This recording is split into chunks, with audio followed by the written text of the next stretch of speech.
Hi, I'm Brittney Karbowski, and I have been doing voiceovers for anime for 14 years.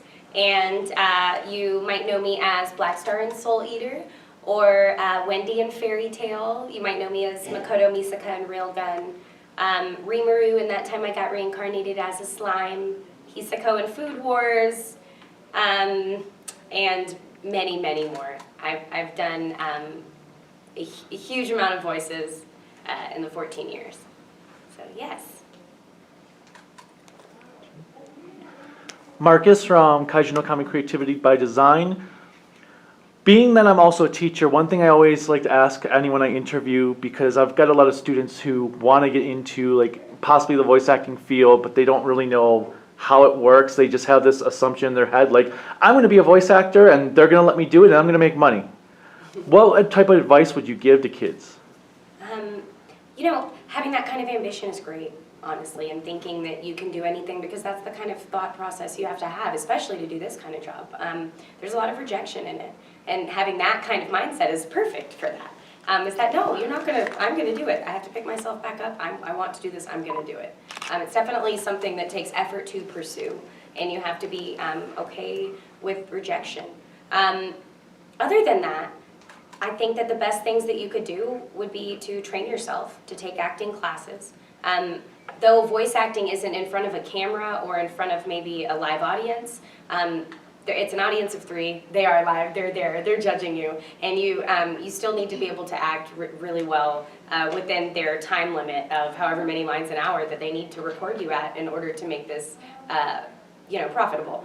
And so it's very important to be an actor. It's good to take acting classes. It's good to do community theater. You get immediate feedback from the audience when you do community theater. You know what works, you know what doesn't work, what makes people laugh, what doesn't, immediately. You're like, oh, okay, that worked. If it didn't work, the next night you're not going to do that again. And so it's a really good training tool, I think, and it doesn't cost any money to do. And when you do get your audition and you feel that you are prepared and you are ready to bring it, don't do anyone else. Don't be, Chris Sabat, because if they want Chris Sabat, they're going to call Chris Sabat. So instead, bring something to the table that is all you. It's 100% you and unique. And that way, they need you because you're the only one that can do that, right? So I think that would be my advice. I think it's great advice. Thank you. Jim from the Game Slave. When you're working in the booth, you mentioned like live theater, you get instant feedback. Does the feedback that you get from like your director, I mean, is that the same? Is it different sort of energy between an audience versus a director in that, I guess? There is, because what's funny is that in an audience, there's so many people that some people might not like something, but you're immediately getting a pull of like a group of people with all different ideas, all different races, religions, cultures, whatever, in one crowd, and so you're getting, I think it's a better measure of an overall audience and what would work. But no, of course you're getting feedback, from your director, and that's the most important feedback, actually, because, what they say is how you're going to try to adjust your take and give them what they want. Because you're kind of a blank canvas when you're acting, and you bring certain things to the canvas. So you might bring maybe the landscape. You might bring, the frame size and stuff like that. But especially when it comes to voice acting and anime in general or dubbing, you kind of have to let the director in the show paint you, because it's already something that's created. And the director has an idea how to recreate this. And their idea is way bigger than your idea. Their idea involves how this person plays off of this person, how the whole ensemble works together. Their idea involves the end of the story, which you don't know yet. So it's very important, your interaction with your director as well. Becky from Nerd Plus Magazine. So you've talked a lot about learning what works and what doesn't when you're auditioning and you're in the booth. Have you ever gone on an audition that just ended horribly? Definitely. Yes. I mean, yes, plenty of times. I think that's the part of acting, and that's why it's so important that you can deal with rejection and deal with not being perfect. And know that you just have to keep learning and you have to keep changing. You never stop learning as an actor. You shouldn't stop learning. You should always be trying to hone your craft and adjust. And as throughout my career, I've discovered new voices way later on. You know, Miki from Parasyte was kind of a brand new thing when we had done that. I'd never done a voice like that before. It kind of opened up a whole new world. And so I guess as an actor, you never stop learning. It's super important to continue to hone yourself and never have like a solid idea of what something's going to be, because it's always going to change. I don't know if I kind of Bo from Slick Radio. So you talked about reviews and everything. Do you go online and look at the reviews of your voice work and stuff like that from your fans? I do. I try to stay off like YouTube because people are mean on YouTube. You know?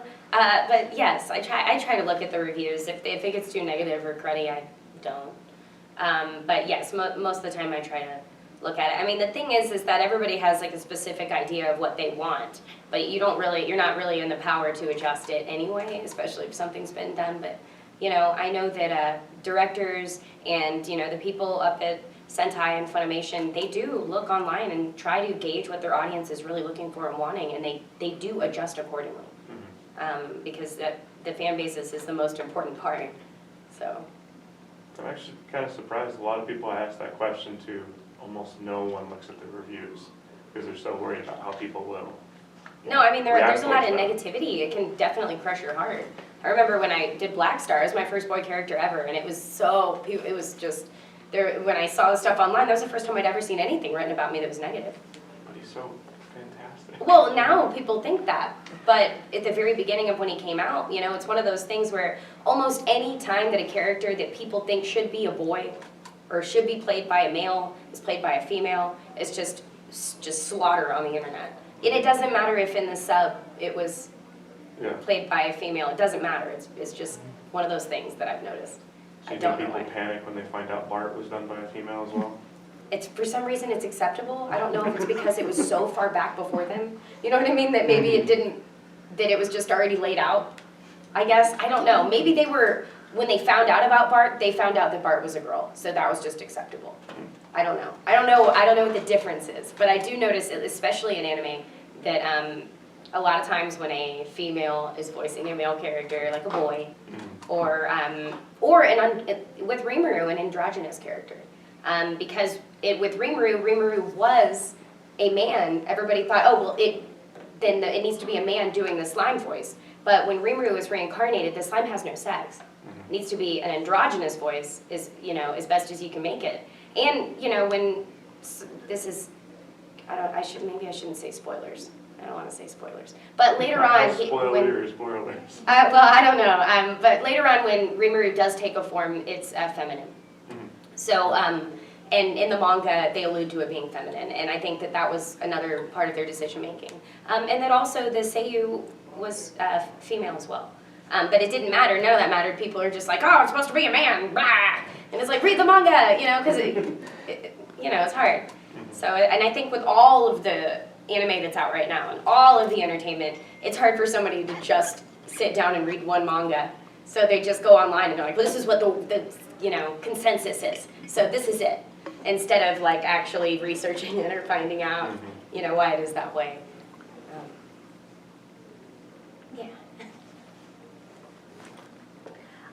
Kelly from Kaiju no Kami, you kind of alluding to the previous question with the manga being an element for a lot of anime out there. When you audition for a part or when you accept a role, either or, do you ever look at the source material just to kind of research a little bit more about your character? Not to necessarily put a voice to it, but just to understand the motivation once you do get into the booth? If I ever get a chance to research, I will. A lot of times you don't get a chance.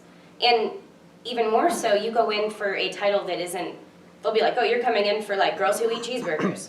But it's really Made in Abyss. But you see what I'm saying? So like you don't actually know what you're even auditioning for. Oh, that's You fair. you might get a character picture. With the amount of anime out there, and that usually is something new, you wouldn't have known what this character is or what it's from. You can't go online and guess it because it's just like, oh, fuzzy character with long ears and cute little tail end. You know what I mean? Mhm. Says, nah, I don't know. So you have to think about how you could research it. A lot of times you can't. I know with Parasyte, I had known a little bit about it before I got to actually record for Miki. So I think that with that I got to kind of look at the Japanese version, and I knew that they were trying to do as close as possible to the Japanese version.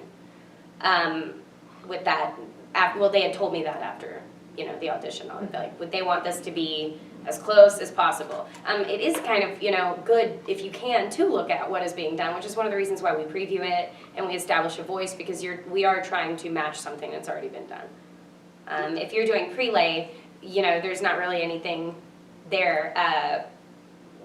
For Rooster Teeth was Melinda in Nomad of Nowhere, and it was just, you know, paper script and source connect, and so it was all like your creative leeway. But with anime, there's already something set, and you really do need to do your best to try to match what's already there. Does that change for simul-dubbing? I don't know if you're participating in that. I would say in general you do that. There are times when there are decisions made to change a character, like if it would be a very young character that's over-sexualized or like something like that. There are times when there's executive decisions of like, oh, well, what's sexy in Japan isn't necessarily sexy here, so instead of her having a really pitchy voice, we're gonna have her have a sexy, low, gravelly voice because we find that sexy. There's times that happens, but most of the time, I would say, you know, 90% of the time, everyone is trying their best to just match what's already put into place. Because it's not really our job to change it, it's our job to dub it. That's fair. Yeah. Jim from the Game Slave again. When you were working on Nanachi for Made in Abyss, did you know where that character's story was going to go Oh, no. beforehand, or did that kind of unfold to you as you were performing it? No, it was terrible. It was terrible. Actually, the first time I recorded it, I was off mic a little bit because I was crying so hard. But they really liked the take, and so they kept him, but we had to come back because they couldn't adjust it enough. And I cried again. And then I, you know, watched the movie in theaters, and I'm like, it's just like a slower, more painful version. And I'm crying again. Yeah, it was Miki. Sorry, I said Miki. I thought about Midi and said Miki. Yeah, it's a tragic story. I don't want to, there's no way to talk about that without spoiling like the whole thing. Yeah. So it's like, you know, that's a very difficult thing to talk about, not just because it's heartbreaking, but also because it's like mega spoiler. Like the whole series. Yeah, thank you. No, of course. Becky from Nerd Plus again. So you've played a pretty wide variety of characters. You've played little girls, you've played boy characters, you've played alien parasites. Do you find there's a certain type of character that you're drawn to more than others? That I'm cast as, I've noticed a thing about being cast as characters with blue hair. I don't know if there's a blue hair personality type that attaches itself to me or what that is. But I mean, it's like, you know, Wendy, Rimuru, you know, my most recent character in Ensemble Stars. I mean, I could go on. There's so many blue-haired characters. I don't know if there's a thing about that. I do know that sometimes I'll get cast when they are looking for something that sounds creaturey or androgynous. A lot of boy characters. There was definitely a period where I was being cast as quite a few boys. And I don't really get cast very often as little girls anymore. When I started my career, I constantly was cast as little girls, like all the time. It just kind of adjusted. And now I'm starting to see what's newer for me in my career is that I'm being cast as like a sexy woman, like a sultry woman. And that is brand new. That started with, I think, Cammie from My Hero Academia. I've never tried to do anything sexy before then, and it's a fun ride. I can't wait to do more. Thank you. JP from So Like You Know. I was wondering if you had any interesting stories to tell about like working with Rooster Teeth, because they're not like as mainstream, but they're a pretty big company. So I don't know, man. I feel like they're huge, like Yeah. mainstream, and they're Genlock's on Toonami. You know, they're doing great. What a fantastic crew of people, and what they're doing is really neat.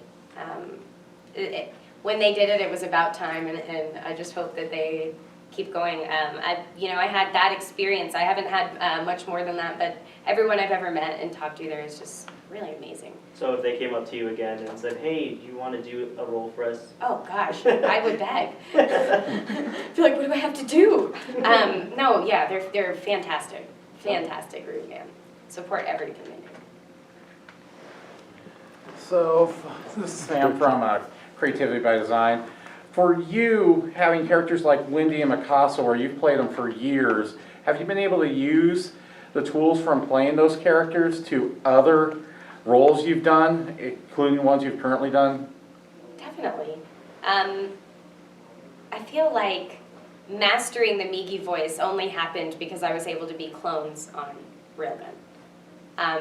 And that, because it sprung from that area of my voice. And yeah, definitely, it applies, you know, to a lot of other characters. In that show, I play, you know, anything from Last Order that's like this obnoxious little girl that's cute and adorable, but also quite obnoxious, to the clones that are void of emotion and kind of hollow, but they're getting there now in the series. But at the beginning, they were just empty because they were, you know, they had known nothing but, you know, their world. I don't want to give it away. Sorry, I'm trying not. When you're trying not to do spoilers, you're like anything but. Oh no, I can't go that route. Yeah, so anything from that to them to Misaka Wurst, which is most recent. And she's, you know, dark, gritty, and almost a little bit sadistic, and I really like her. She's probably my favorite right now. Maybe because she's new, but also just because. And then, you know, regular Misaka who wears shorts and is always frustrated tsundere and kicks soda machines. And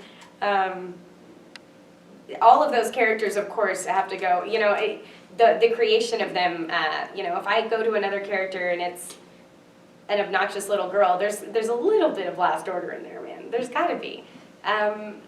She's just a part of me now, right? So she's just a little bit.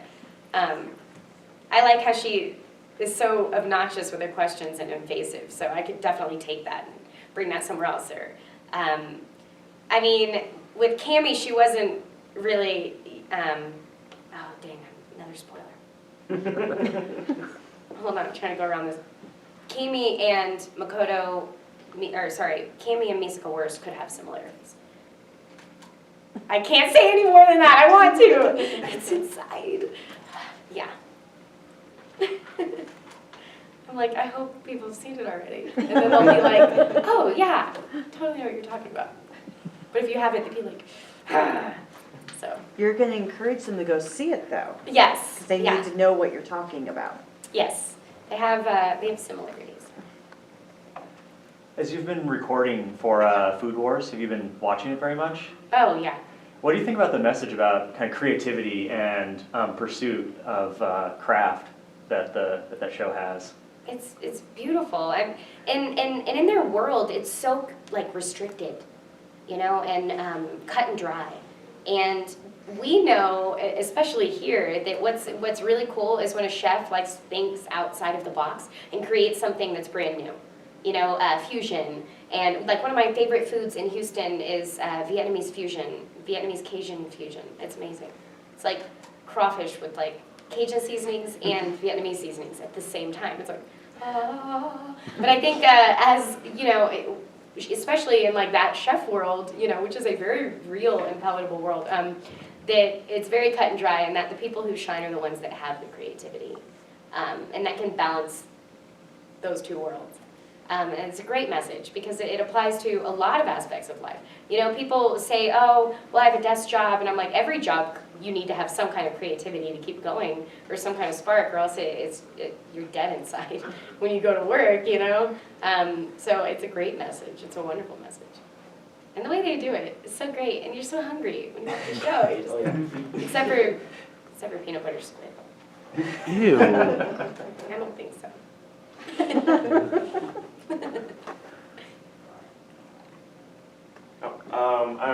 So I was wondering, because you started voice acting right out of high school, right? So has your family and friends always been supportive of your career, trying to drive you forward and do the best you can? Oh yeah. They have. There's times, you know, when, you know, money will get tight and they're like, well, you know, get a real job. Yeah, it's a real job. And what's funny is everyone that had said that for, at the beginning of my job now is like, no, yeah, good for you, congratulations. Because, at the beginning it was more of a struggle. But no, I've had very, very supportive family.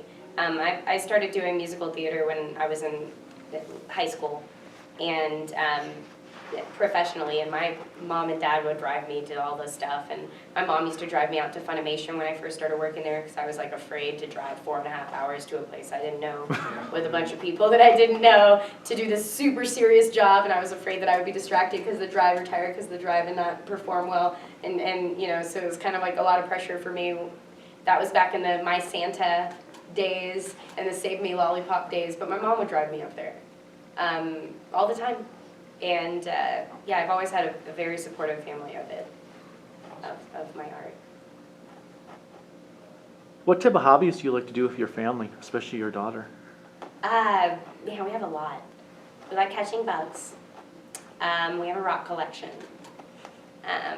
We have passes to all the local Houston, the Museum of Natural Science, and for her birthday and stuff, I like to ask people to donate to the passes. Because it's the gift that keeps on giving. So we have passes to the Museum of Natural Science and the zoo and the Children's Museum, and we do that a lot. We go to those, just little bits at a time. I can't handle that whole museum. Yeah, we do that, do workbooks. She's learning to read right now, so we're spending a lot of time with that. And yeah, all kinds of things. Does she like going to anime cons? She's gone to a couple. She doesn't watch a whole lot of it because she's 4. There isn't a lot that's really appropriate. There's a little. And so she watches the little that she can watch. She can watch Monster Hunter stories, right on. There's scenes in fairy tales she can watch. She can't watch all of it because there's things that are sexualized and there's, heavy violence and stuff like that. So we'll kind of just skirt around and watch little bits. But she very much is like, I like your characters, Mommy. Yeah, so she does, but she watches what she can.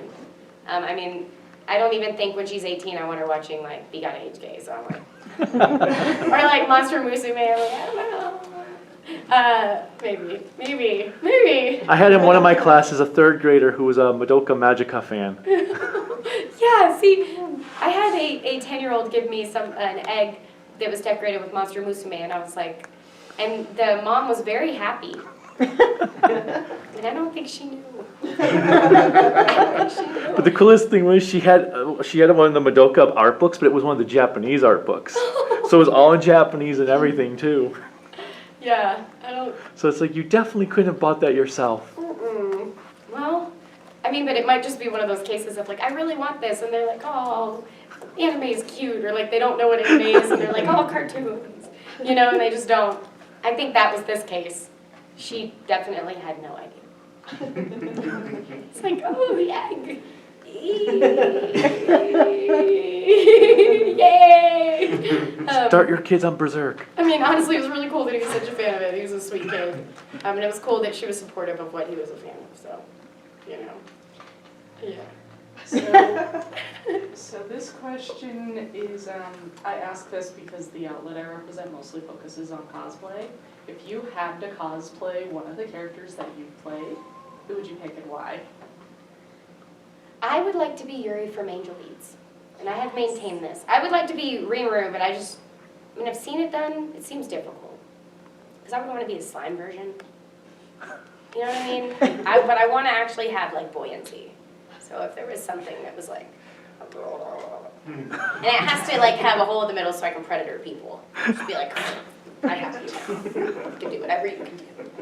Anything you can do. Oh, you're a good artist. Sorry, I just want to predator people. Yeah, I think that I would be Yuri from Angel Beats. I think that would be really cool.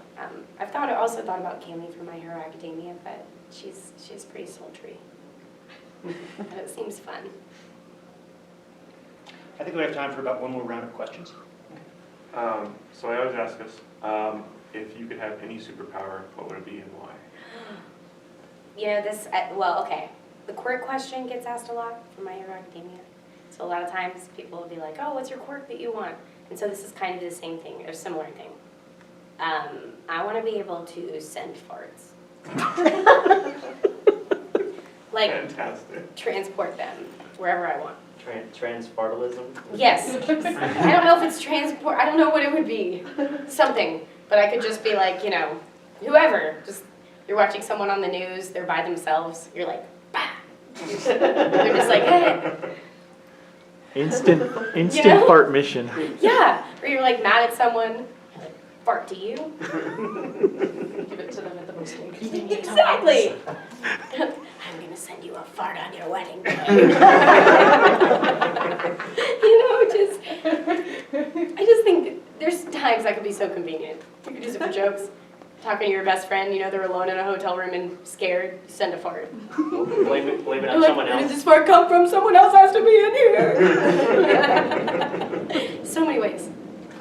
So many ways that could be good. I will maintain that. So I, when researching, because I try to, I noticed that you, with your community theater, you did some roles in Little Shop of Horrors and Rocky Horror Picture Show, especially Janet in Rocky Horror. Yay. What was it like, especially because you're doing this at a younger age? What was it like playing a character that was so extreme as Janet? Well, not extreme because she progresses, but what was it like playing that character in theater? Janet is right up my alley. She is right up my alley. There's a reason I think that I was actually picked. I was not the original Janet. It was a all fetish version, and it was an 18 and up version, and I was not 18 when they auditioned it. Oh. I turned 18 June 26th, and I don't know when the auditions were. I think they were a couple months before. This show had been rehearsed and was already performing when the main character Janet, or one of the main characters Janet, decided that she had another show. So she had to go do a show at the Alley. So they needed a replacement, and I had turned 18 within this time. So Chris Ayers asked me to come in to do it, and I learned the show in like 2 days, I think. The whole show, I didn't have any former knowledge of Rocky Horror at all. But Janet was just kind of right up my alley, and so it was, I don't know, it was wonderful playing. We had a great time. It was really well done, well thought out. Yeah, Chris Ayers is a magical director for stage. He really is. He's absolutely magical, and he has his visions. Were very, very cool to be a part of. But yeah, it was a wonderful time. I remember having little cuts on my knees from the fishnet stockings from touch me, and because I would like fight with magenta. It was great. It was great. Honestly, the whole thing was wonderful. The whole experience. I would go back and relive Rocky Horror anytime. That and Seussical the musical, even though that wasn't like as cool of an experience because the director, etc. weren't as cool. I just really liked that show. Oh yeah. And singing like a bird. And they had a 30-foot tail, and that was cool. If there was a theater production you could do that is in existence, what would it be? I want to be in Book of Mormon. I don't know where you put me, but I don't really have a place. But if I could just be someone else and be part of that, I would probably do that. That would be awesome. Yeah. Is there anything different that you do in prep, just like getting into headspace in a dramatic role versus a comedic role? Like, do you listen to different music or do anything like that? I guess it depends. A lot of times you're doing cold reads, so you don't get anything before you go. You don't know if you're doing a boy, a girl. You don't know if you're doing a child, if you're doing an adult. You don't know if it's going to be sad. You don't know if it's going to be dramatic. You don't know if it's going to be comedic. You have no idea. You just go in, and then literally when you go in, they're like, okay, so this character is a 13-year-old boy, and his mom died, and it's going to be really sad. Watching. And that's all you get. And then you just have to be able to access that emotion right there. So there isn't as much prep. I do warm up my voice. I always have coffee. It's not great for your voice, you guys, but I need to have caffeine so I can be on my toes. So coffee and water, and I'm way overhydrated. I have to go to the bathroom every 5 minutes. That's usually my game. But that's my prep. That, and I'll do vocal warm-ups, make sure that I'm all warmed up, do the putakas, and one black beetle blood, only black blood. Or I just listen to really loud trap music and sing along. Both. It's Dallas. I got 4.5 hours. And there's only 2 kinds of music that come in, you guys. And sometimes I get 3. And so I just kind of switch back and forth from like country to like trap music. Country to trap music. That's what comes in on the Toyota. Well, thank you very much this morning. This was a great session. Thank you all for the great questions and great discussion. Again, we really look forward to hearing and reading your coverage of the con, so please send copies or links to any of your coverage to press@ndkdenver.org and to archive@ndkdenver.org, and we look forward to seeing that. Awesome. Thank you, guys. Thank you, Brittney. Thank you. Very fun.